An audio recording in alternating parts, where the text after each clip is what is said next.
मेरे इस कॉन्सेप्ट को समझाने के लिए दिए गए उदाहरण को वित्त मंत्री जी ने टेक्निकली उसे उलझाने का प्रयास किया, उसमें मार्जिनल टैक्स रिलीफ का कॉन्सेप्ट जोड़कर यह सिद्ध करने की कोशिश करी कि मेरा उदाहरण गलत था।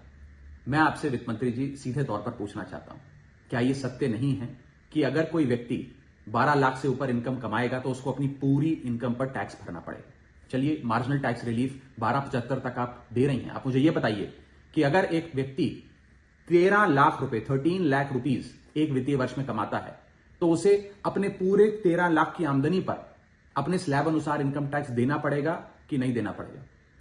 या 13 लाख माइनस 12 लाख की टैक्स रिबेट 1 लाख पर देना पड़ेगा? सही जवाब है कि उसे पूरे 13 के 13 पर इनकम टैक्स भरना पड़ेगा। मान लीजिए कोई शख्स 12,76,000 रुपए कमाता है साल का, तो उसे पूरे 12,76,000 पे इनकम टैक्स भरना पड़ेगा, ना कि मात्र 76,000 रुपए जो उसने 12 लाख रुपए के ऊपर कमाए। ये टैक्स रिबेट का कॉन्सेप्ट समझाने के लिए मैंने एक उदाहरण दिया था और मैं आज भी उस पर कायम हूं कि 12 लाख रुपए से यदि 1 रुपया भी आप फालतू कमाते हैं तो आपको अपनी पूरी इनकम पर इनकम टैक्स देना पड़ेगा।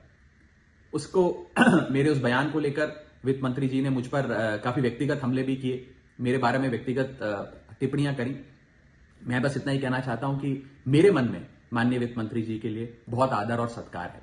वो अनुभव में, ओहदे में, उम्र में मुझसे बहुत बड़ी हैं।